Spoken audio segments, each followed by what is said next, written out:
Olá, graça e paz, eu sou Luiz Oliveira e você está no canal Auxílio EBD. Estamos comentando a revista Lições Bíblicas Adultos e nesta lição estaremos dando início ao primeiro trimestre de 2022. A revista que estudaremos, A Supremacia das Escrituras, a inspirada, inerrante e infalível Palavra de Deus. Essa revista foi escrita pelo pastor Douglas Batista. E hoje, meus irmãos, na lição de número 1, nós trataremos do tema a autoridade da Bíblia. Para o textuário desta lição, nós temos Salmos 119, verso 1, que nos diz: Bem-aventurados os que trilham caminhos retos e andam na lei do Senhor. Já na verdade prática temos: a Bíblia Sagrada é a autoridade final da nossa regra de fé e prática. Para a leitura bíblica em classe, temos um texto do Salmos 119, versos 1 ao 8. Bem-aventurados os que trilham caminhos retos e andam na lei do Senhor. Bem-aventurados os que guardam os seus testemunhos e o buscam de todo o coração. E não praticam iniquidade, mas andam em seus caminhos. Tu ordenaste os teus mandamentos para que diligentemente os observássemos. Tomara que os meus caminhos sejam dirigidos de maneira a poder eu observar os teus estatutos. Então, não ficaria confundido, atentando eu para todos os teus mandamentos. Louvar-te-ei com retidão de coração, quando tiver aprendido os teus justos juízos. Observarei os teus estatutos, não me desampares totalmente. Os objetivos da lição são: primeiro, relacionar a origem da Bíblia com a revelação divina. Segundo, pontuar as evidências da autenticidade da Bíblia. E, finalmente, terceiro, apresentar a mensagem da Bíblia. Antes de iniciarmos o comentário propriamente dito, gostaria de lembrá-los que, para aqueles que assim desejarem, o arquivo com as notas de aula que eu utilizei para a gravação desta videoaula está disponível para download. O link para download estará aqui, logo abaixo, na descrição deste vídeo. Agora sim, vamos para o comentário. Introdução. A autoridade da Bíblia fundamenta-se em seu autor, Deus. Meus irmãos, segundo o dicionário Oxford, autoridade é o direito ou poder de ordenar, de decidir, de atuar, de se fazer obedecer. Nós sabemos, meus irmãos, que Deus é o Criador de todas as coisas e devemos enfatizar, dar ênfase na questão de que o próprio Deus é o autor da Bíblia. Alguém pode perguntar, mas a Bíblia foi escrita por homens. Como é que Deus é o autor da Bíblia se ela foi escrita por homens?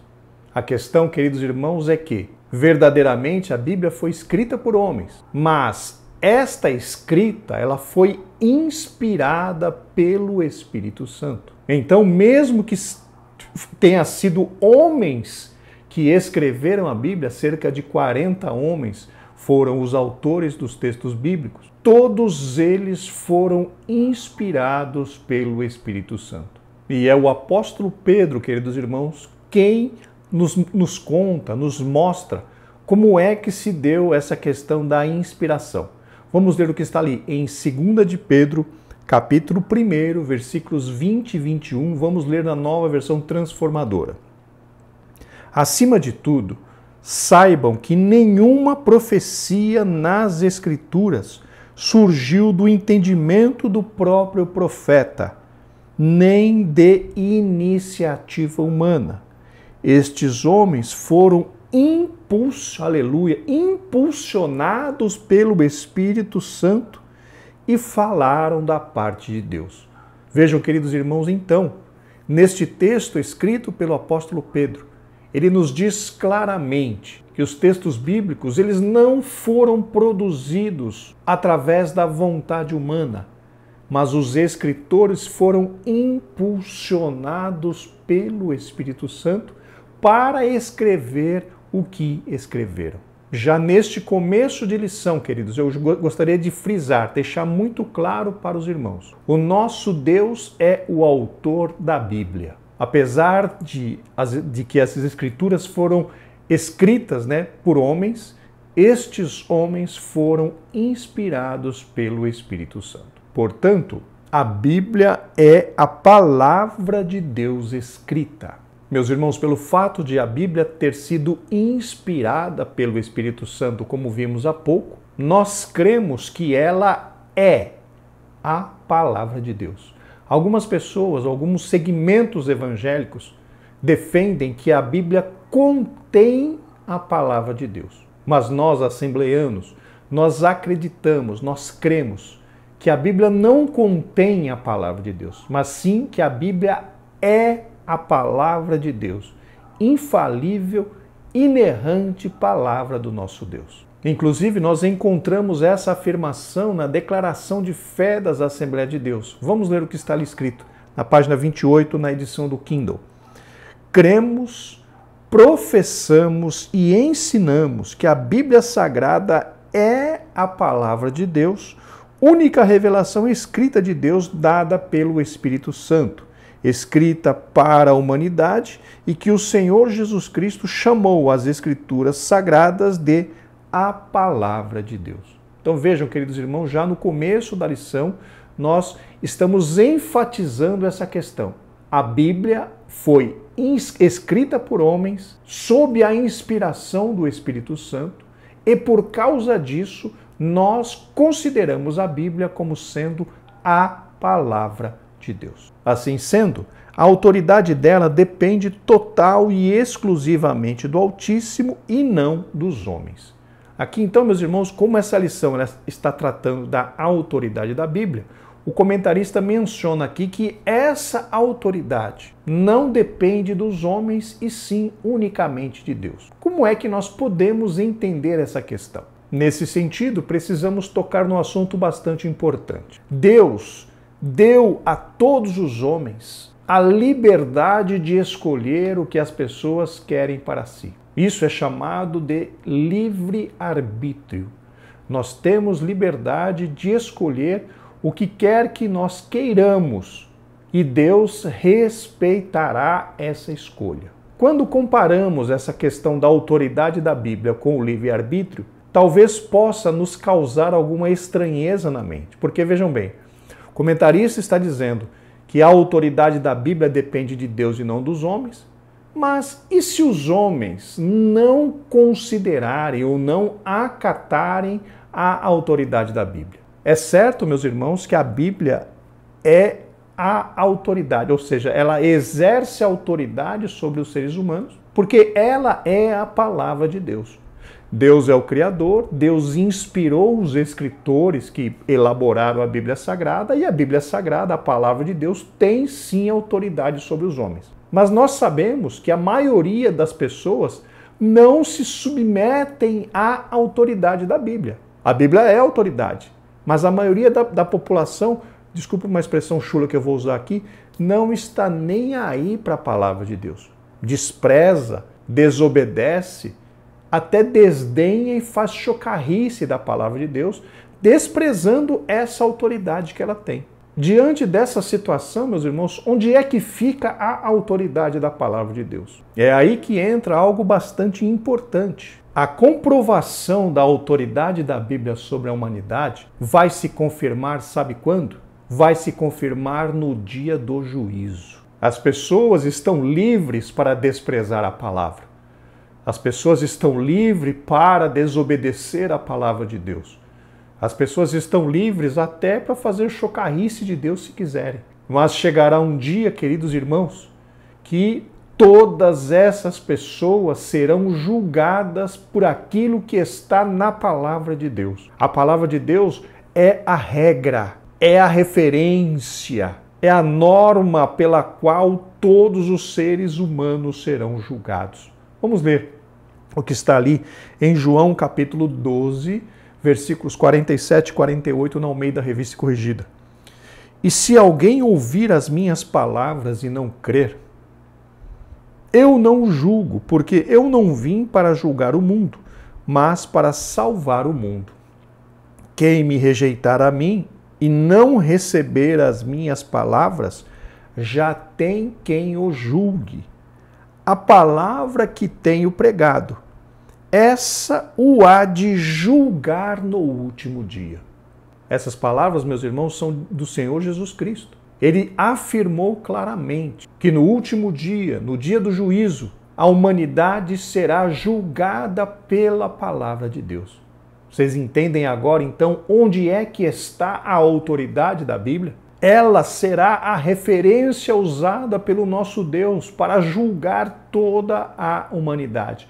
Ela é a regra de conduta, ela é a regra de fé, ela é o referencial pelo qual toda a humanidade será julgada.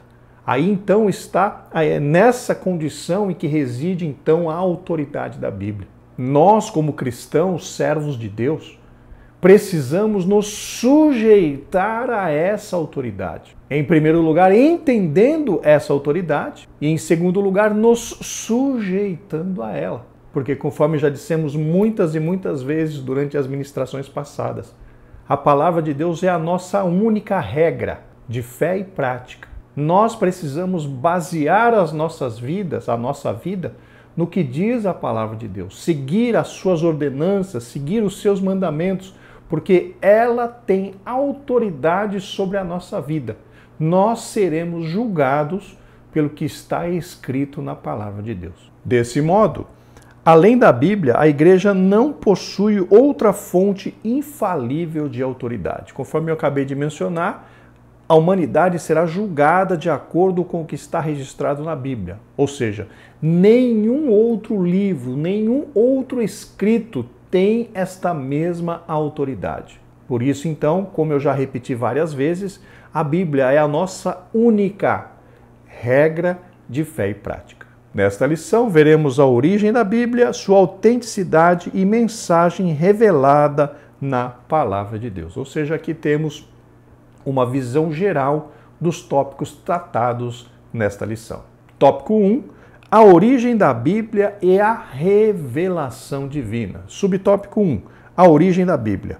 Pedro enfatiza que os escritos sagrados não têm sua origem nos homens, mas no próprio Deus. Conforme nós mencionamos, meus irmãos, 2 Pedro, capítulo 1, versículo 20 e 21, onde o apóstolo discorre, fala, nos instrui a respeito da inspiração plenária, na inspiração plena dos escritores da Bíblia através do Espírito Santo. O Espírito Santo inspirou estes homens a escreverem apenas aquilo que Deus queria que fosse escrito. Isso é chamado de inspiração plenária. Nós encontramos também uma afirmação a esse respeito na nossa declaração de fé das Assembleias de Deus. Vamos ler ali na página 29, na edição do Kindle. As Escrituras Sagradas são de origem divina. Seus autores humanos falaram e escreveram por inspiração verbal e plenária do Espírito Santo. E aqui ele cita, porque a profecia nunca foi produzida por vontade de homem algum, mas os homens santos de Deus falaram inspirados pelo Espírito Santo. Deus soprou nos escritores sagrados, os quais viveram numa região e numa época da história e cuja cultura influenciou na composição do texto. Estes homens não foram usados automaticamente, eles foram instrumentos usados por Deus, cada um com sua própria personalidade e talento. Então vejam, queridos irmãos, aqui na declaração de fé das Assembleias de Deus nós temos ela discorre, né, a respeito de como é que se deu essa questão da inspiração dos escritores do texto bíblico através da ação do Espírito Santo. Paulo corrobora que a mensagem bíblica veio do alto. O termo corroborar aqui significa confirmar. E nesse texto que o comentarista cita, né, a respeito de Paulo, de 2 Timóteo 3,16, Paulo afirma que a Escritura é inspirada. Vamos ler esse texto.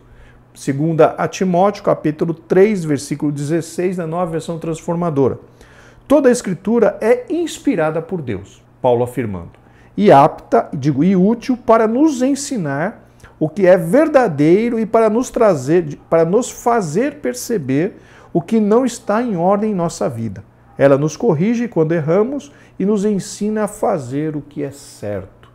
É muito clara, queridos irmãos, a ação da Bíblia ou a ação da palavra de Deus na vida dos servos do Senhor. Ela nos mostra o que estamos errando e nos mostra o caminho certo ao qual devemos trilhar. Por isso que nós consideramos a Bíblia Sagrada como a nossa única regra de fé e prática. E também os apóstolos ensinam que a Bíblia foi escrita por homens, porém sobre a inspiração e supervisão divina. Conforme nós mencionamos, essa inspiração é plenária, ou seja, o Espírito Santo inspirou plenamente os escritores a que escrevessem apenas aquilo que estava da vontade de Deus. Nós entendemos que nada do que está na Bíblia foi produzido por vontade humana, como Pedro mencionou. E sim que tudo aquilo que foi escrito sob a inspiração do Espírito Santo. Portanto, as Escrituras são a revelação que Deus fez de si mesmo. Sobre este tema, meus irmãos, gostaríamos de citar algo que considero bastante interessante. O comentarista mencionou aqui que as Escrituras são a revelação que Deus fez de si mesmo e que a Escritura foi escrita por homens. Mas precisamos nos lembrar, meus irmãos, que a primeira porção da Escritura Sagrada foi escrita pelo próprio Deus e não foi escrita em papel ou em pele de animais. A primeira porção bíblica foi escrita em pedra pelo próprio Deus. Vamos ler o que está ali em Êxodo capítulo 31, versículo 18, na Almeida Revista e Corrigida. E deu a Moisés, quando acabou de falar com ele no Monte Sinai, as 2 tábuas do testemunhos, tábuas de pedra, escritas pelo dedo de Deus. Então vejam que a primeira porção das Escrituras foi escrita pelo dedo de Deus, os 10 mandamentos, o testemunho, que foi revelado para o povo ali em Êxodo capítulo 20. Então vejam, meus irmãos, Deus iniciou a escrita e depois Moisés deu sequência, como eu posso dizer assim, ele continuou a ordenança do Senhor, registrando a história lá desde Gênesis, desde o Éden, e revelando e conduzindo a história até ali o final do livro de Deuteronômio. A Bíblia, então, revela-nos quem é Deus, e ela mesmo começou a ser escrita, o seu texto começou a ser elaborado pelo próprio Deus. Glórias ao nome do Senhor para sempre. Dessa maneira, por ter a sua origem em Deus, a Bíblia é portadora de autoridade e por isso constitui-se em única regra infalível de fé e prática para a vida e o caráter do cristão. Nós já estamos mencionando isso várias vezes, meus irmãos, a respeito dessa autoridade da Bíblia, pois nós seremos julgados por aquilo que está na palavra de Deus. E além disso, a palavra de Deus é viva e eficaz. Ela tem poder de transformar a nossa vida quando vivificada pelo Espírito Santo. Então a palavra de Deus é um grande mistério. Ela revela a Deus, ela tem autoridade e ela também tem um poder transformador. A palavra de Deus, ela transforma, a palavra de Deus, ela limpa, a palavra de Deus, ela modifica, a palavra de Deus purifica. Percebam então que maravilhas nós temos à nossa disposição da parte de Deus. Nossa declaração de fé professa que a Bíblia Sagrada é a palavra de Deus, única revelação divinamente escrita, dada pelo Espírito Santo para a humanidade, conforme nós já mencionamos. Subtópico 2, revelação geral. Chama-se revelação geral aquela em que Deus se fez conhecer em toda parte por meio da história, do universo e da natureza humana. Então essa revelação geral, meus irmãos, se dá não é de forma direta, mas de forma indireta, através das realizações de Deus e não da pessoa de Deus propriamente dita. Então nós vamos ver aqui, subtópico item A, na história. Deus se revela pela sua soberania. Ele controla o curso dos acontecimentos, remove e estabelece governos e nada acontece fora de sua vontade. Meus irmãos, aqui é muito importante nós mencionarmos que realmente Deus é soberano, Deus tem o controle de tudo, porém Deus não intervém, notem e percebam, ouçam com bastante atenção. Deus não intervém na história das nações, no sentido de obrigá-las a fazer a sua vontade. Deus exerce a sua soberania de uma forma diferente. Deus não obriga as nações a obedecê-lo. E por isso as nações têm certa liberdade no que diz respeito ao agir.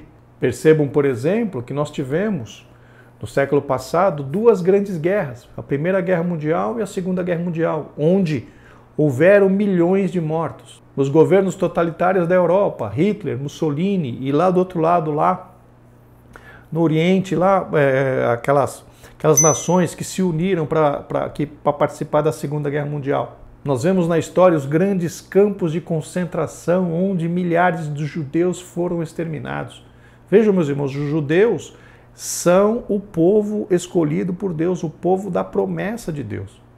Então vejam que quando nós olhamos para essa situação, isso pode até nos causar confusão. Ah, mas Deus não é o soberano, por que Deus permitiu que tudo isso acontecesse?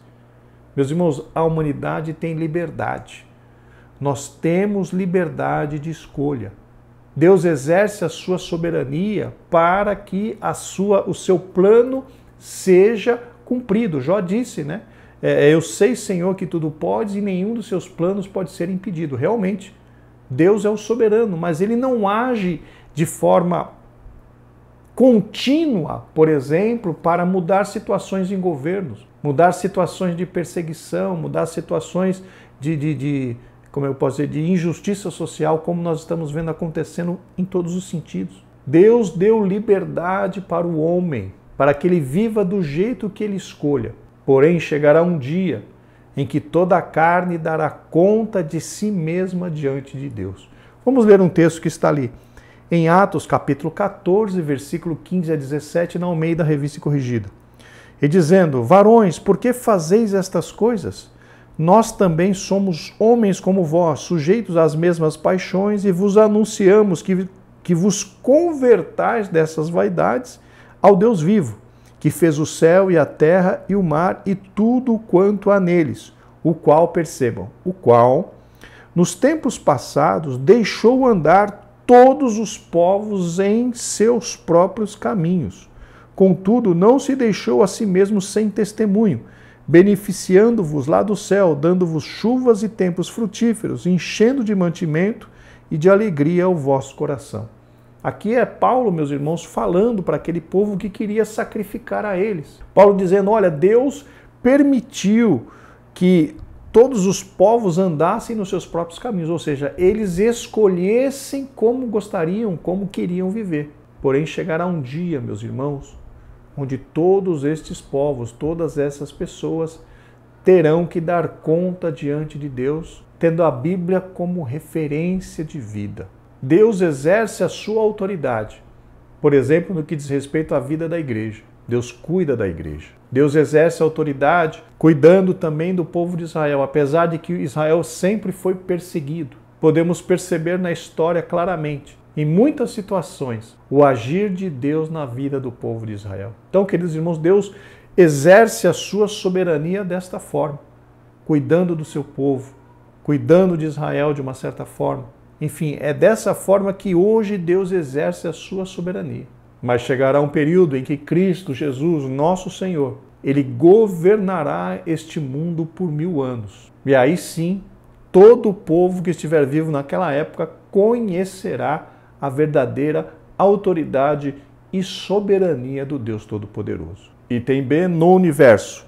Deus se manifesta pelo seu poder nas coisas criadas, o céu, a terra, o mar e tudo quanto há neles. Meus irmãos, a revelação de Deus através do universo, como está ali no Salmo 119, nada mais é do que uma prova incontestável, inexcusável, para todos aqueles que quiserem se justificar diante de Deus, dizendo que nunca haviam ouvido falar de Deus. A natureza está aí, revelando que há um ser superior.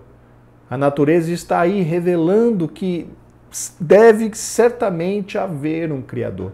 E a natureza será usada justamente como prova incontestável da existência de Deus para estas pessoas que vão querer se justificar. Queridos, não há justificativa no que diz respeito a crer na existência de Deus. Deus existe, Deus é soberano E a natureza está nos mostrando isso claramente. Item C, no ser humano, criado à imagem e semelhança divina. A natureza moral da humanidade, embora de maneira inadequada por causa do pecado, revela o caráter moral de Deus.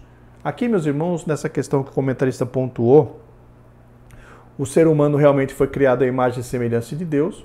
Ele perdeu a imagem quando pecou, porque a sua imagem, a imagem do ser humano, foi deformada por causa do pecado.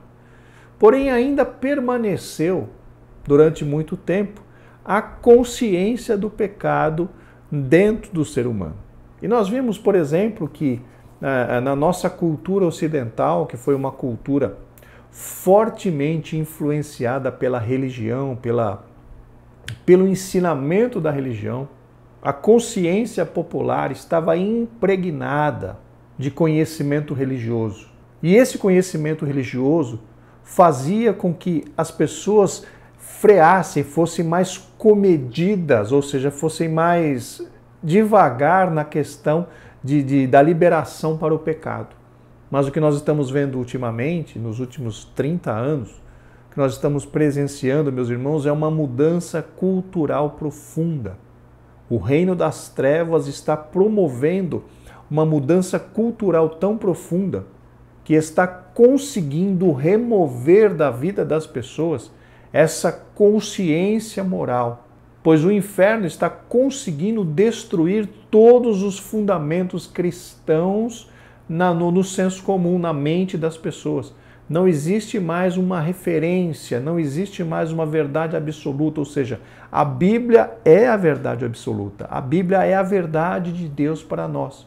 Mas a cultura em geral está tentando e está conseguindo na mente de muitas pessoas, da maioria das pessoas que não temem a Deus, está conseguindo remover do seu coração todo o sentimento moral, todo o sentimento religioso, todo o sentimento de respeito, de reverência e de zelo.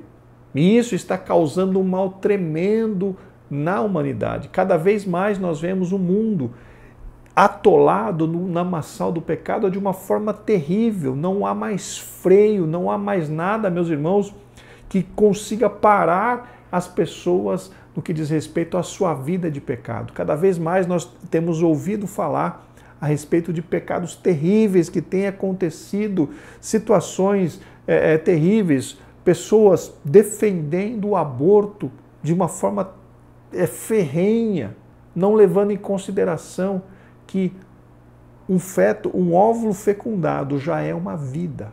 Quem comete um aborto está cometendo um assassinato. E essa consciência popular, meus irmãos, está sendo destruída. A mudança cultural comandada pelo inferno tem conseguido afastar cada vez mais as pessoas do Deus Todo-Poderoso. E a igreja precisa trabalhar para reverter isso. Não reverter de forma a mudar a cultura, mas levantar a bandeira do Evangelho, levantar a bandeira de servos do Senhor, anunciando ao mundo o seu pecado e anunciando que há uma solução para o pecado, Jesus Cristo, nosso Salvador. Então, queridos, essa questão da consciência moral do ser humano, ela realmente está sendo destruída, mas cabe a nós, igreja, levantar a bandeira do Evangelho e anunciar a Cristo Jesus, que salva, que cura, que batiza com o Espírito Santo e leva o homem para o céu. Subtópico 3, revelação especial. Se por um lado a revelação geral denuncia a culpa humana em rejeitar o conhecimento acerca de Deus, a revelação especial oferece a redenção para os perdidos pecadores. O que é então, meus irmãos, essa revelação especial? É nada mais, nada menos do que a pregação do Evangelho de Cristo. Esse Evangelho é responsável por apresentar a Cristo para a humanidade. E, através do conhecimento de Cristo, nós adquirimos também o conhecimento de Deus. Notem então a importância de nós anunciarmos a Cristo. Notem então a urgência de nós anunciarmos a Cristo. Pois através do conhecimento de Cristo, a humanidade pode conhecer o Deus Todo-Poderoso. Ela é o complemento da revelação que Deus fez de si mesmo na história, no universo e na humanidade. Na realidade, meus irmãos, eu considero a pregação do Evangelho não como sendo um complemento, mas sim a revelação completa daquilo que havia sido apenas parcialmente revelado. Como assim? Percebam que, conforme eu mencionei, a natureza, ela nos dá a entender que há um ser criador, que há alguém superior à natureza, que planejou, que executou, de forma que a natureza funciona automaticamente de forma maravilhosa. Então a revelação que nós temos através da natureza é uma revelação parcial.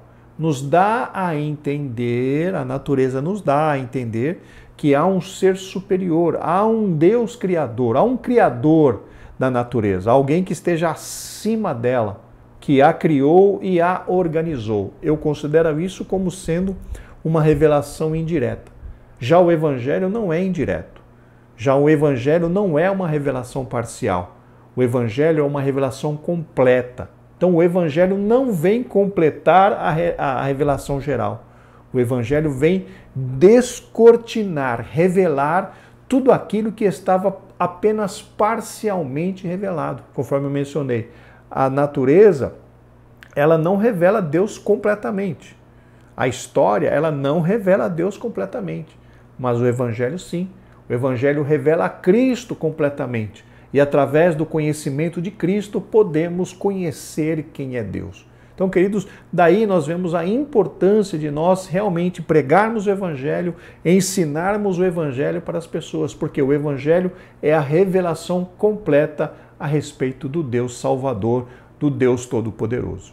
Reconhecemos a revelação especial tanto no Verbo vivo, Jesus Cristo, quanto nas Escrituras Sagradas. Meus irmãos, a palavra de Deus, ela fala de Cristo. O Antigo Testamento aponta diretamente para a vinda de Cristo.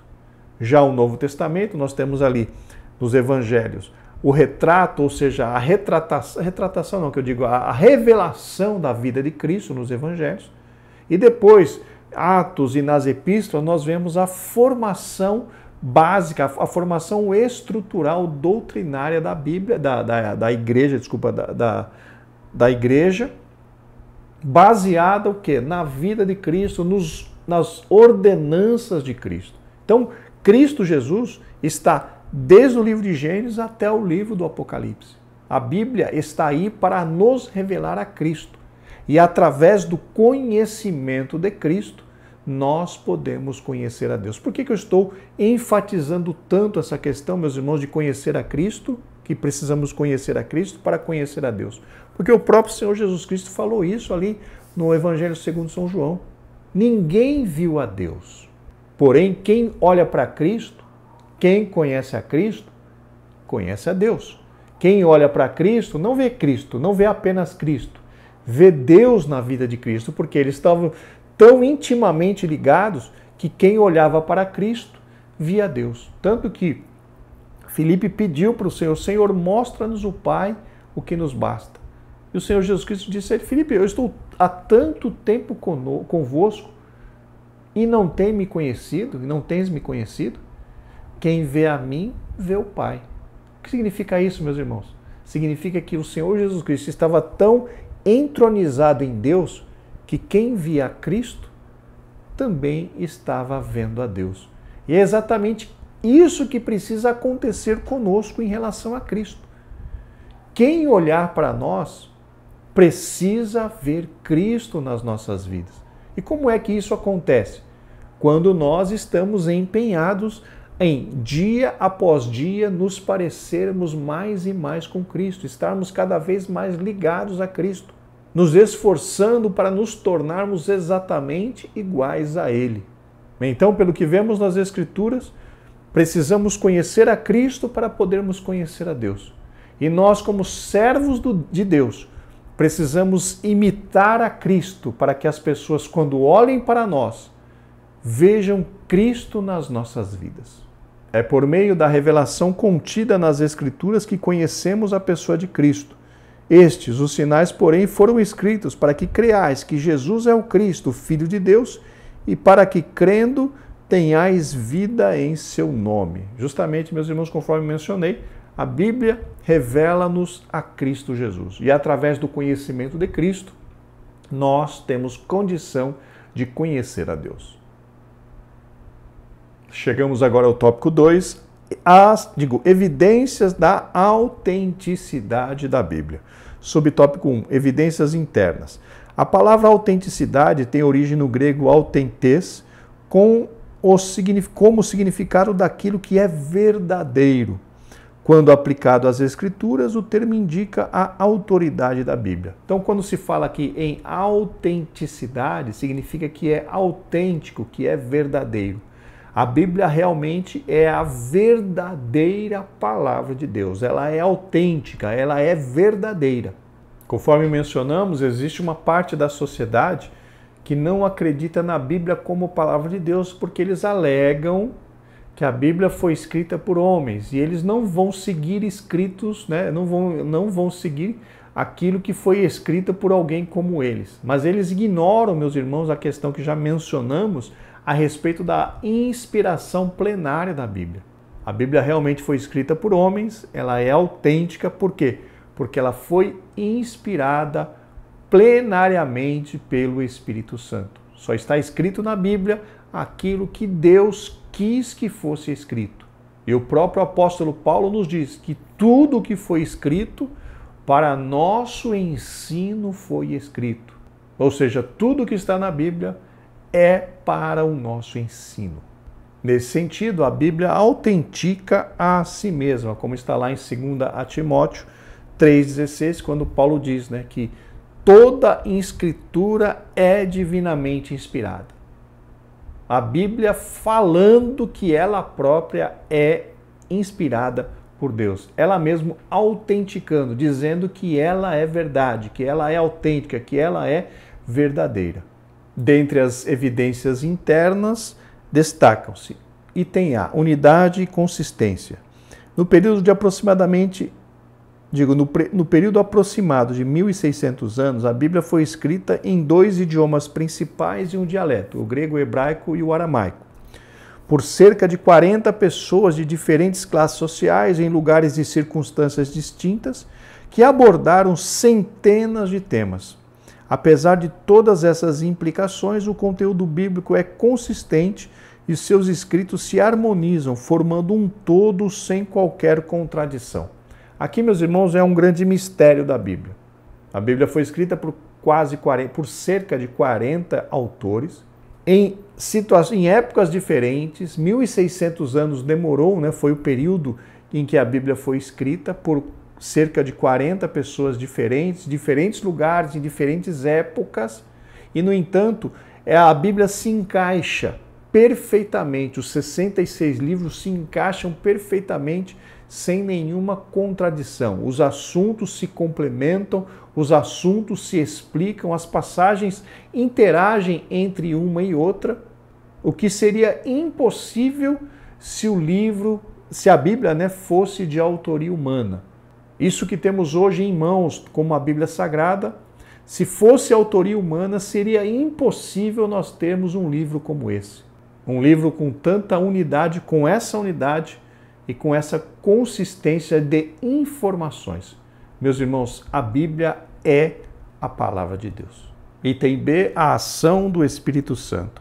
Por meio da leitura da Bíblia, é possível ouvir a voz de Deus agindo como uma espada que penetra até a divisão da alma e do espírito, como está lá em Hebreus 4:12.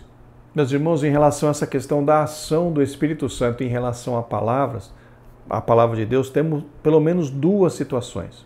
Paulo, escrevendo aos Efésios, no capítulo 6, versículo 17, na Almeida Revista e Corrigida, nos diz: tomai também o capacete da salvação e a espada do Espírito, que é a palavra de Deus.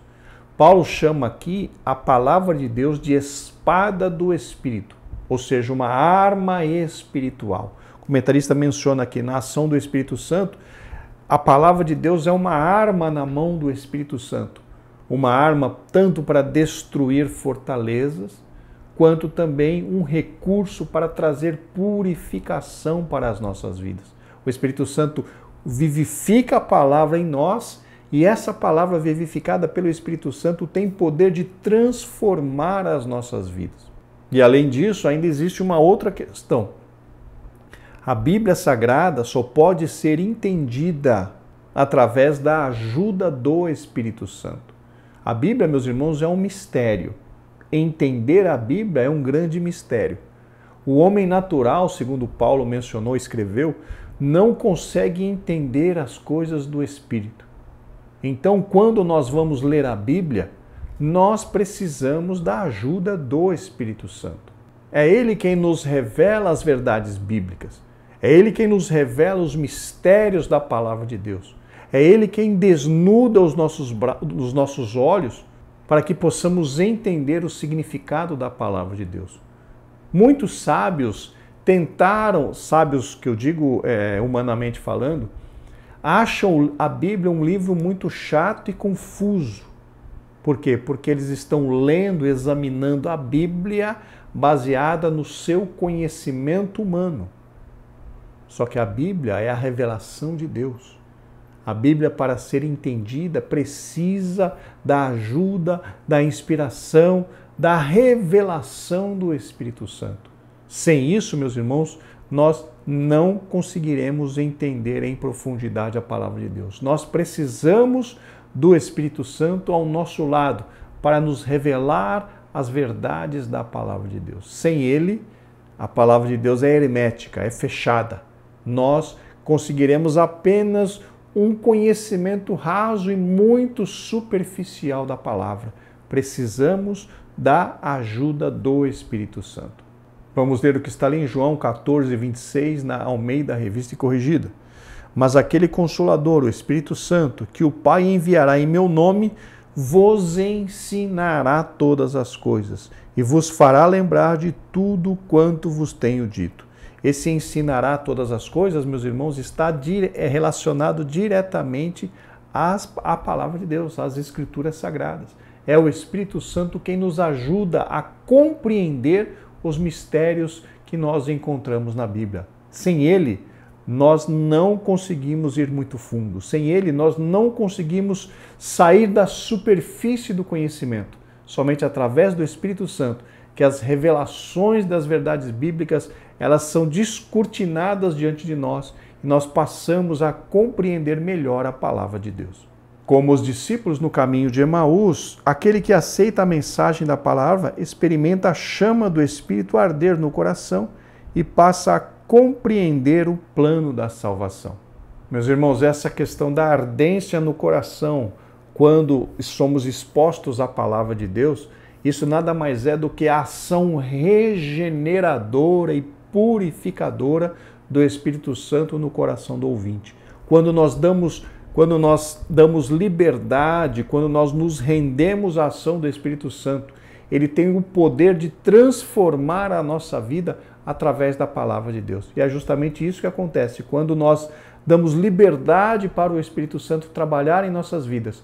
Nós somos transformados através da ministração da palavra de Deus em nós. Quando lemos, quando meditamos e principalmente quando permitimos que ele vivifique esta palavra nas nossas vidas, somos profundamente transformados. Item C, profecias de eventos futuros. A exatidão no cumprimento das profecias comprova a veracidade das Escrituras. As suas profecias foram anunciadas muitos séculos antes dos eventos acontecerem com clareza e precisão. Entre tantos eventos, citamos o nascimento virginal de Cristo, sua morte na cruz, o local da sua sepultura e a sua ressurreição. Realmente, meus irmãos, conforme eu mencionei, a Bíblia aponta para Cristo Jesus e para a sua obra. E as profecias que apontavam para a vinda de Cristo em carne, para a sua encarnação, conforme o comentarista mencionou, todas essas profecias foram cumpridas. Porém, meus irmãos, há ainda várias profecias a serem cumpridas, principalmente no que diz respeito ao arrebatamento da igreja e ao período da grande tribulação. São não dois eventos, mas são dois marcos proféticos que a igreja está aguardando, ou pelo menos deveria estar aguardando ansiosamente. O arrebatamento da igreja e logo após a instauração da grande tribulação. E quando esses eventos acontecerem, novamente será comprovada a veracidade das Escrituras Sagradas. Subtópico 2, evidências externas. Compreende-se como evidências externas aquelas em que os acontecimentos narrados nas Escrituras também são ratificados por outras fontes históricas. Meus irmãos, tem um livro chamado E a Bíblia Tinha Razão, escrito por Werner Keller, que lista várias descobertas arqueológicas, mostrando a veracidade de vários textos bíblicos, principalmente no que diz respeito a textos históricos. Muitas pessoas querem desacreditar a Bíblia quando ela cita fatos históricos, mas este livro, E a Bíblia Tinha Razão, ela nos mostra claramente que até os fatos históricos registrados na Bíblia Sagrada podem ser comprovados pela arqueologia. Queridos, a Bíblia realmente é a palavra de Deus. Por vezes, essas comprovações se identificam e se fundem aos conceitos de inerrância, isto é, que a Bíblia não contém erros. Aqui precisamos só citar algumas situações, meus irmãos, em relação a alguns, abre aspas, possíveis erros na Bíblia. Nós citamos, por exemplo, no final do trimestre passado, a respeito daquelas passagens, né, onde havia uma certa confusão de se o apóstolo estava se referindo ao espírito humano ou ao espírito de Deus. E para alguns alguns podem pensar que isso representa um erro das Escrituras. Queridos, nas Escrituras Sagradas não há erros. O que pode acontecer é alguma má interpretação na tradução, que é bem diferente de um erro na Bíblia. Então, por exemplo, você pega um fato muito triste que eu vou citar para vocês. Uma editora, eu comprei uma Bíblia há uns 3 ou 4 anos atrás, a respeito, uma tradução que é até famosa por aí, de uma editora brasileira. Ela comprou os direitos de traduzir uma Bíblia, se eu não me engano, do inglês, traduziu para o português.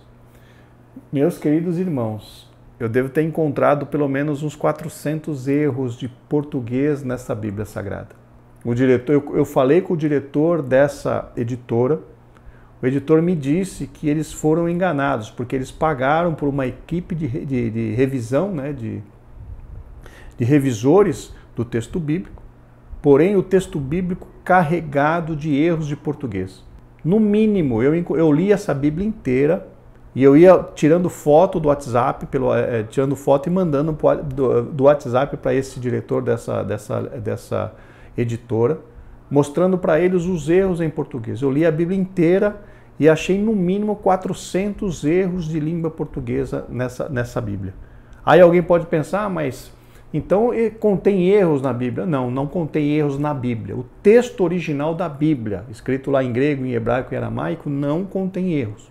O que acontece é muitas vezes que quando essa Bíblia é traduzida para outras línguas, que nem para a língua portuguesa, existe aí um fator humano chamado interpretação.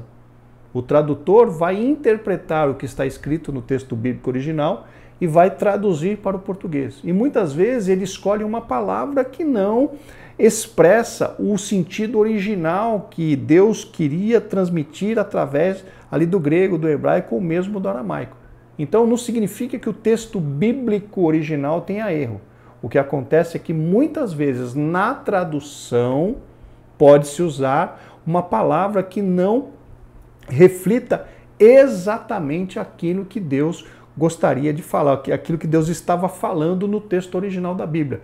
E é por isso, meus irmãos, que nós precisamos sempre consultar várias traduções da Bíblia, para que nós possamos chegar no entendimento mais próximo possível a respeito daquilo que Deus queria nos transmitir ali nos originais. O melhor de tudo, o melhor dos mundos, é se nós conhecêssemos o grego, o hebraico e o aramaico e tivéssemos acesso aos textos originais nessas línguas. Mas a maioria de nós não sabe o grego, inclusive eu não sei o hebraico, não sei o aramaico, eu tenho um pouco de habilidade em consultar através do Strong, esse tipo de coisa, mas eu não sei as línguas originais. Então isso dificulta um pouco no que diz respeito a fazer uma interpretação muito próxima daquilo que Deus gostaria de falar para nós. E é por isso que eu sugiro, eu incentivo fazer consultas em várias e várias traduções para se ter uma ideia geral, mais ou menos geral, do que realmente Deus estava falando através daquela passagem bíblica. Mas que fique claro, o texto bíblico não contém erros. Se for identificado alguma incorreção, é por conta da equipe de tradução, da equipe de tradutores, mas não no texto bíblico original. Nessa direção, tanto o registro da história das nações, as descobertas arqueológicas e os pressupostos da ciência apontam para a autenticidade da palavra de Deus. Conforme eu mencionei, aquele livro e a Bíblia tinha razão, é uma comprovação muito clara a respeito da veracidade da Bíblia, principalmente no que diz respeito às comprovações arqueológicas. E a despeito de ser contestada por ateus e incrédulos, a Bíblia permanece como o livro mais traduzido e lido de toda a história. Realmente, meus irmãos, a sobrevivência da Bíblia, o fato da Bíblia ter sobrevivido a tantas e tantas perseguições nas quais ela sofreu, nada mais é do que a comprovação de que Deus está cuidando da sua palavra. A Bíblia continua sendo o livro mais lido no mundo, inclusive no Brasil é o livro mais lido. Porém, meus irmãos, nas últimas, de 2015 a 2019, houve uma queda no número de leitores, inclusive leitores da Bíblia. E diante dessa situação, meus irmãos, nós precisamos precisamos ler a Bíblia, quanto incentivar as outras pessoas a também lerem a Bíblia. Faça o propósito. Leia a sua Bíblia no mínimo uma vez todo ano. Se você ler 3 capítulos de segunda a sexta e ler 4 capítulos no sábado e 4 capítulos no domingo, em 12 meses é possível ler a Bíblia inteira. Queridos, façamos este propósito diante de Deus. Ler a Bíblia toda em 2022. Estamos iniciando o trimestre estudando justamente a estrutura da Bíblia, a palavra de Deus. Façamos este propósito. Leiamos a Bíblia toda em 2022. Chegamos agora ao tópico 3, a mensagem da Bíblia. Subtópico 1, a supremacia da Bíblia. A expressão latina sola scriptura confirma que somente a Bíblia é regra infalível e autoridade final em matéria de fé e prática, conforme nós já estamos repetindo várias vezes. A Bíblia, por ter sido inspirada por Deus, ela tem autoridade sobre a vida, tanto dos cristãos quanto dos não cristãos. Por quê? Porque no dia do juízo, toda a humanidade será julgada diante de Deus, baseada no que está na Bíblia Sagrada, como nós lemos lá no início da lição. A Bíblia é a regra, a Bíblia é o padrão pelo qual todos os seres humanos serão julgados diante de Deus. Então daí vem a sua autoridade. Quando o comentarista menciona aqui a sola escritura, ele está se referindo às 5 solas, né, que foram ali defendidas a partir da Reforma Protestante. Nós temos lá a sola escritura, que significa somente a Escritura, somente a Bíblia é suficiente para nós. Solus Christus, somente Cristo. Sola gratia, somente a graça. Sola fide, somente a fé. E por último, soli Deo gloria, somente a Deus a glória. As 5 solas que os reformadores passaram a defender por ocasião da Reforma Protestante. E no que diz aqui sola escritura, significa que apenas a Escritura é suficiente. Na Bíblia Sagrada nós temos tudo o que nós precisamos no que diz respeito à salvação da nossa alma e ao conhecimento de Deus. Isso não significa, meus irmãos, que nós não precisamos ler outros livros.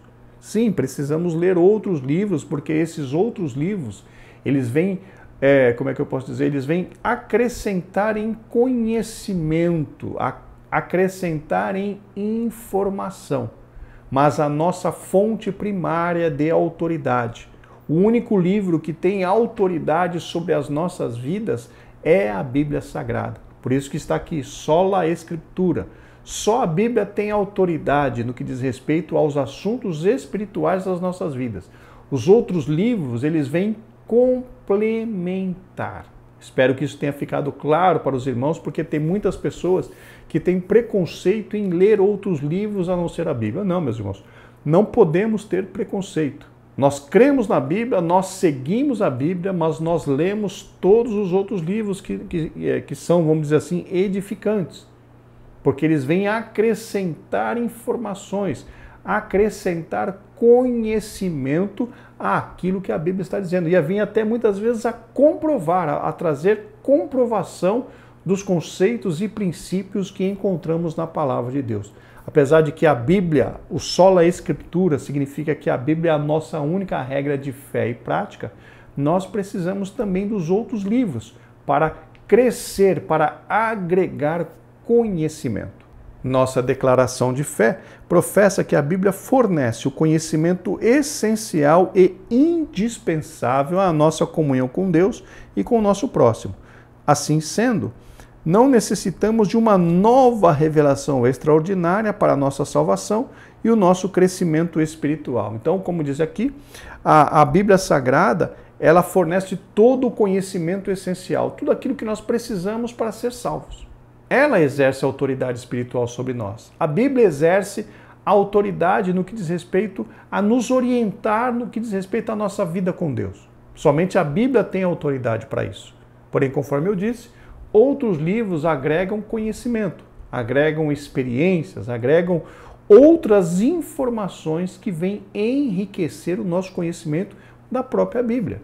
Então, queridos, coloquemos por terra os preconceitos e vamos também ler outros livros. Livros bons, livros que edifiquem, livros que nos tragam instruções, livros que nos tragam conhecimento complementares àqueles que nós encontramos nas Sagradas Escrituras. Significa que todas as doutrinas necessárias para a salvação já nos foram transmitidas pelas Escrituras e que nenhuma tradição humana pode acrescer ou retirar coisa alguma. Assim, ratifica-se que a Bíblia é a fonte final de autoridade. Conforme eu mencionei, tudo aquilo que nós estamos, que se relaciona à salvação da nossa alma, nós encontramos na Bíblia. Ela é a autoridade nesses quesitos, nesse sentido, nesses temas para nós. Ela é autoridade na nossa relação com Deus, ela é autoridade na nossa vida de santificação, ela é autoridade em tudo aquilo que se refere à nossa relação com Deus e à nossa salvação. Não existe outro livro que pode ser superior à Bíblia nesses quesitos em relação à vida do cristão. Ela é a única regra de fé e prática, como já temos repetido várias vezes. Subtópico 2, o poder da palavra de Deus. O seu poder se assemelha ao fogo que consome e purifica, bem como um martelo que despedaça a penha. Meus irmãos, aqui nós temos a menção da ação sobrenatural da palavra de Deus sobre a vida daqueles que lhe dão ouvidos. Como assim daqueles que lhe dão ouvidos? Sim, porque as pessoas podem desprezar a palavra. As pessoas podem desobedecer a palavra. Porque conforme eu mencionei lá no início, meus irmãos, nós temos a liberdade. Nós temos liberdade de escolher. Escolher obedecer ou escolher desobedecer. Escolher servir a Deus ou escolher servir ao inimigo das nossas almas. Nós temos essa liberdade de escolha.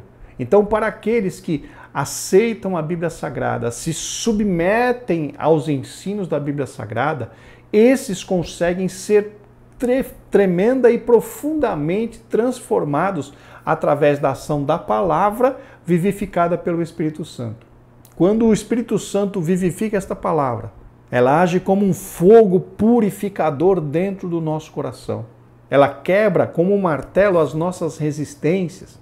E normalmente essas resistências estão direcionadas, no que diz respeito aos nossos pequenos ídolos, aos nossos pequenos vícios, aos pequenos ou grandes, aos nossos vícios, aquilo que nós amamos e que muitas vezes nós não gostaríamos de deixar.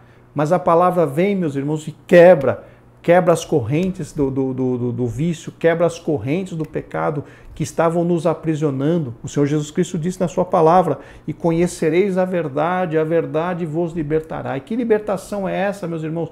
É justamente a ação do Espírito Santo vivificando a palavra, quebrando as algemas, quebrando as correntes que nos acorrentavam, que nos prendiam à vida pecaminosa. E a Bíblia vai nos, aleluia, vai nos purificando, e a Bíblia vai nos libertando, e a Bíblia vai nos transformando através da ação do Espírito Santo. Então vejam que todos aqueles que se submetem ao que a Bíblia Sagrada diz, eles são profundamente transformados, porque o Espírito Santo age de uma forma maravilhosa nestas vidas, realmente fazendo coisas maravilhosas, promovendo libertação, promovendo transformação, promovendo santificação dia após dia, nos ajudando a nos tornarmos como Cristo Jesus, ou pelo menos mais parecidos como Cristo Jesus.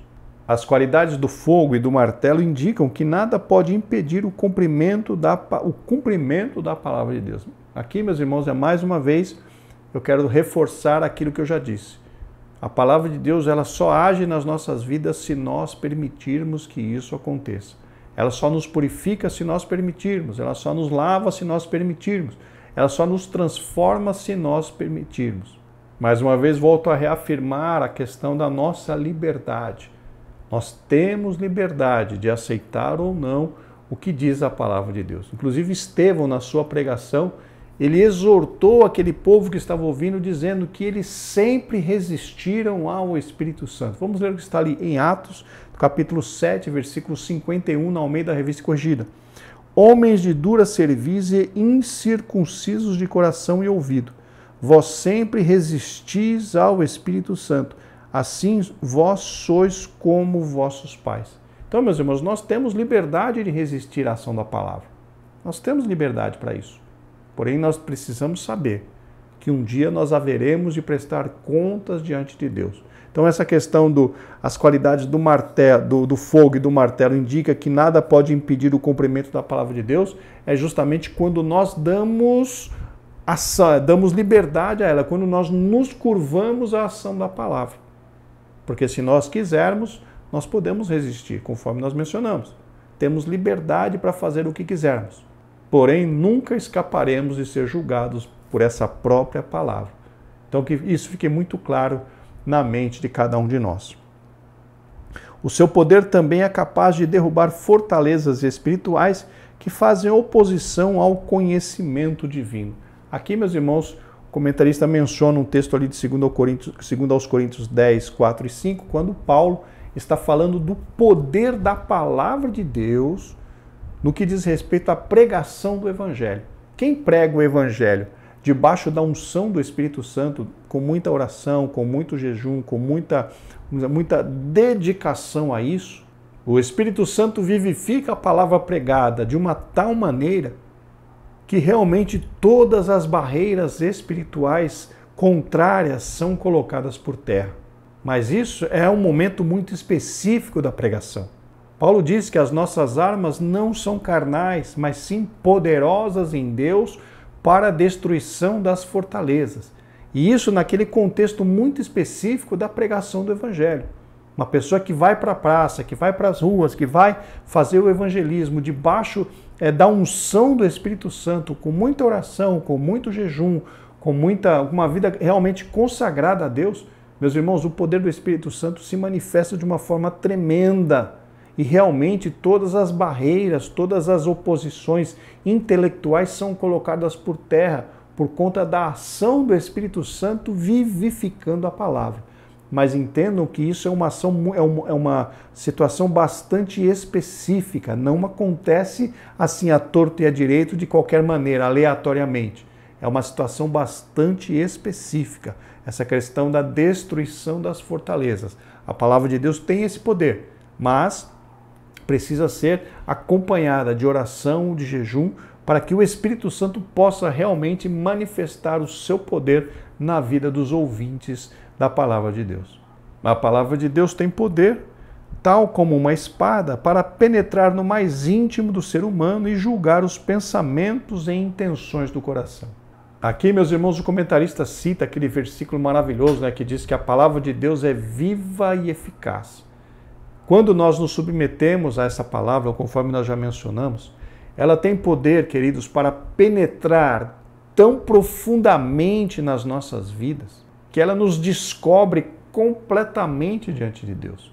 Quando somos expostos à palavra, ou seja, quando nós nos relacionamos com a palavra, lendo, meditando e pedindo ao Senhor que revele os segredos e os mistérios da palavra para nós, nós acabamos nos desnudando, nós ficamos nus diante da palavra. O que significa isso? Significa, meus irmãos, que nós não temos como nos esconder diante de Deus, porque a palavra nos revela para nós exatamente quem nós somos diante de Deus. Por isso que a Bíblia diz que ela é viva e eficaz, mais penetrante que espada alguma de dois gumes, que penetra até a divisão da alma e do espírito, juntas e medulas, e é apta a discernir os pensamentos e as intenções do coração. Isso nada mais é, meus irmãos, do que nós, quando nos permitimos ser trabalhados pela palavra de Deus, nós somos completamente desnudados, somos completamente despidos diante da palavra e não conseguimos esconder nada de Deus. Porque conforme o próprio texto diz, é apta a discernir os pensamentos e as intenções do coração. Ou seja, a palavra nos mostra qual é a nossa intenção. Por que nós estamos fazendo isso? Por que nós estamos fazendo aquilo? O que nós estamos pensando? Quais são as nossas intenções? Então, meus irmãos, a palavra de Deus como é que eu posso dizer? Ela nos desnuda, tira todas as nossas defesas, tira todas as nossas roupas, tira tudo aquilo atrás do qual nós podíamos nos esconder. Não. Quando nós nos expomos à palavra de Deus, a palavra revela, aleluia, quem realmente nós somos, quais são as nossas intenções, quais são os nossos pensamentos e o que realmente nós somos diante do Criador. Nesses momentos, queridos irmãos, nós devemos atender ao que o escritor aos Hebreus escreveu. Se hoje ouvirdes a voz do Espírito Santo, não endureçais o vosso coração. Nesse momento, quando o Espírito Santo está vivificando a palavra de Deus e nos mostrando as intenções do nosso coração, que nós nos rendamos a Ele, que nós abaixemos a cabeça e clamemos ao Espírito Santo, ó Consolador, nos ajude, me ajude a deixar esses pensamentos, me ajude a me libertar dessas intenções, dessas coisas que me atrapalham no meu relacionamento contigo. Glórias ao nome do Senhor. Meus irmãos, o Espírito Santo quer nos ajudar. Ele quer nos ajudar a que nós melhoremos dia após dia. E quando nos expomos à palavra de Deus, permitindo que Ele trabalhe nas nossas vidas, Ele nos ajuda a melhorar dia após dia. Louvado seja o nome do Senhor. A palavra de Deus é viva e eficaz, e como disse o comentarista, mais penetrante que uma espada aguda de dois gumes, que penetra até a divisão da alma e espírito, juntas e medulas, e é apta a discernir os nossos pensamentos e a intenção dos nossos corações. Quando tentado no deserto, o próprio Cristo derrotou Satanás usando o poder da palavra. Ele venceu as sugestões do diabo ao fazer citações das Escrituras. Meus irmãos, aqui precisamos ser bastante claros nessa questão. O Senhor Jesus Cristo não venceu Satanás pelo fato de citar as Escrituras. O Senhor Jesus Cristo venceu Satanás pelo fato de viver as Escrituras. Não é saber as Escrituras de cor que vai nos tornar vencedores. O que torna alguém vencedor é conhecer a palavra e viver a palavra, obedecer a palavra. Então não nos iludamos. Não foi pelo fato do Senhor Jesus Cristo citar a palavra que ele venceu o inimigo, mas sim foi o fato de ele viver a palavra. É diferente você conhecer e você viver. Nós precisamos conhecer e viver a palavra, porque aí sim nós teremos a vitória completa diante de Deus. Inclusive o Senhor Jesus Cristo ilustra isso muito bem ali no Sermão do Monte. Vamos ler Mateus capítulo 7, versículos 24 ao 27 na Almeida Revista Corrigida. Todo aquele, pois, que escuta estas minhas palavras e as pratica, assemelhá-lo-ei ao homem prudente, que edificou a sua casa sobre a rocha.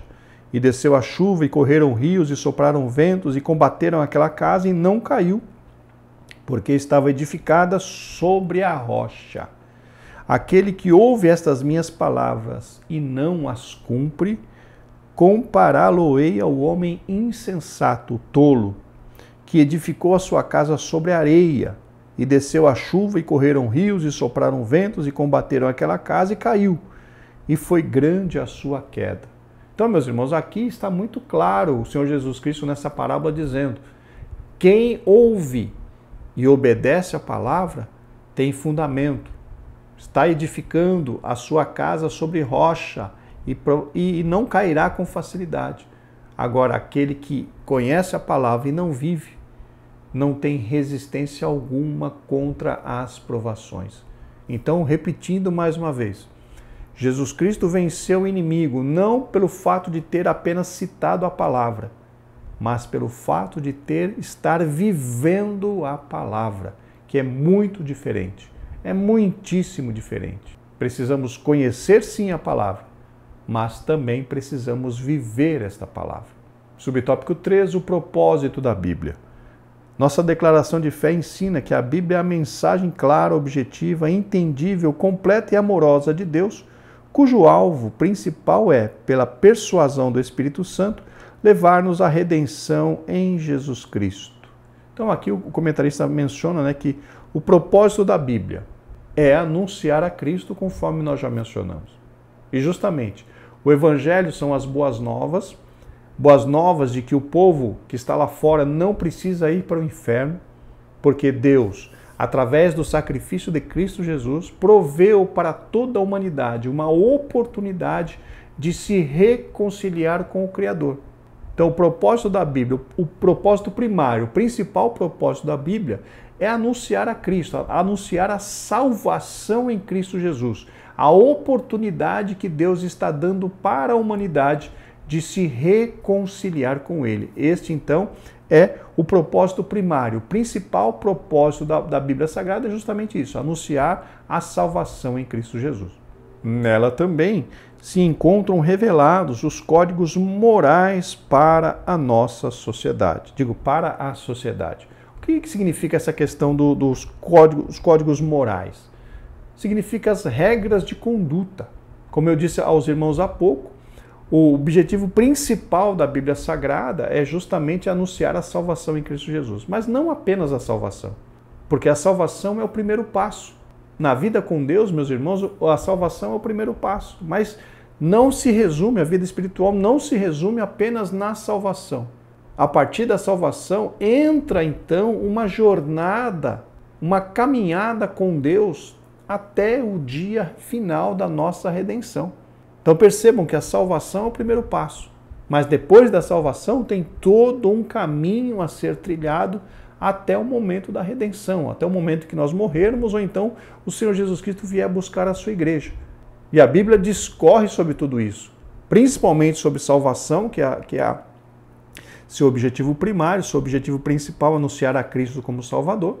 Mas depois que as pessoas aceitam a Cristo, existe toda uma jornada a ser cumprida. E aí entram o quê? Entram os evangelhos, não, desculpa, aí entram as cartas, onde existe a fundamentação teológica, a fundamentação doutrinária para a Igreja de Cristo, que justamente trata dessa questão moral, os códigos morais para a sociedade.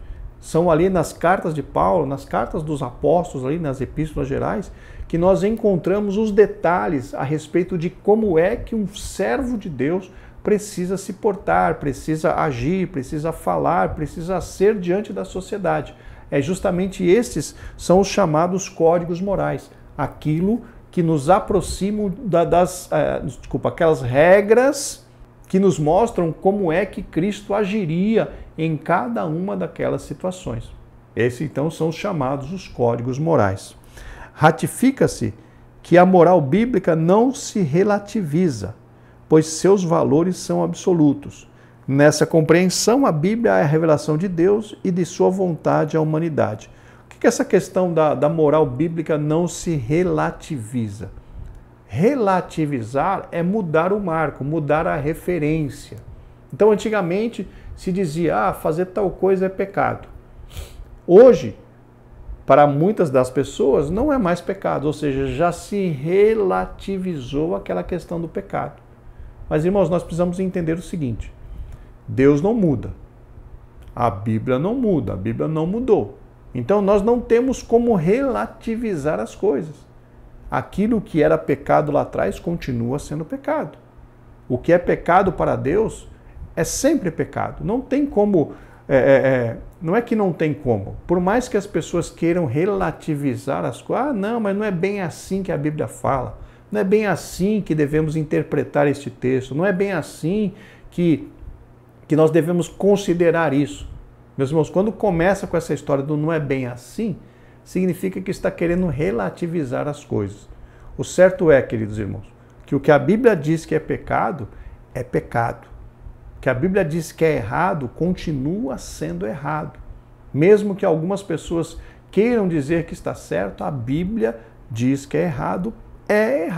E nós precisamos seguir a Bíblia, porque, conforme eu já disse a vocês, nós seremos julgados por aquilo que está registrado na Bíblia, pelas normas bíblicas, pelos padrões que nós encontramos na Bíblia Sagrada. Então, por mais que as pessoas tentem dar aquele jeitinho, não é bem assim, não é tudo isso, não. Tudo isso está errado. Essas pessoas serão julgadas pelas verdades e pelos padrões encontrados na Bíblia Sagrada. O comentarista menciona aqui que os valores bíblicos são absolutos, ou seja, realmente, eles foram estabelecidos por Deus e eles permanecerão absolutos, eternamente. O que é pecado, o que é errado, o que vai trazer julgamento, vai trazer julgamento. Deus não muda, Ele é o único, Ele é o mesmo, ontem, hoje e será eternamente. Dessa forma, o compromisso inegociável da igreja deve ser de fidelidade e propagação da mensagem bíblica para a salvação e libertação dos pecadores. Na realidade, meus irmãos, nós precisamos, em primeiro lugar, viver fielmente o que diz a Bíblia. Nós, como igreja, precisamos ter a nossa vida pautada, baseada nas Escrituras. Precisamos obedecer o que a Bíblia está nos orientando a fazer. E aí sim, a nossa pregação se tornará mais verídica. Por quê? Porque nós estaremos vivendo o que pregamos e pregando o que vivemos. Nós não podemos, irmãos, usar de hipocrisia. Nós precisamos ser verdadeiros. Se vamos anunciar a Bíblia, vamos primeiramente viver a Bíblia. Vamos obedecer a Bíblia. Vamos servir a Deus com verdade, com sinceridade. Aí sim a nossa palavra, a nossa pregação surtirá efeito na vida daqueles que nos ouvem. Por quê? Porque eles olharão para a nossa vida e verão que aquilo que nós estamos pregando, nós realmente estamos vivendo. A nossa responsabilidade como igreja é essa: viver o que pregamos e pregar o que vivemos. Queridos irmãos, chegamos então ao final desta primeira lição, lição de número 1, e vamos agora para a conclusão. As Escrituras são de origem divina. Deus se deu a conhecer por meio da história, do universo, da humanidade, de Cristo e das Escrituras. A autenticidade da Bíblia é confirmada por evidências internas e externas, conforme nós já vimos. A palavra de Deus é a nossa autoridade final de fé e prática. O teólogo Antônio Gilberto escreveu que o autor da Bíblia é Deus, seu real intérprete é o Espírito Santo e o seu tema central é o Senhor Jesus Cristo. Muito obrigado, então, pela sua companhia. Muito obrigado pelo seu apoio, pela sua oração. Que Deus possa recompensar a cada um dos irmãos que tem nos apoiado nesse nosso humilde trabalho. Deus abençoe. Se Deus quiser, estaremos de volta na semana que vem para comentar a lição de número 2. Graça e paz. Que Deus os abençoe.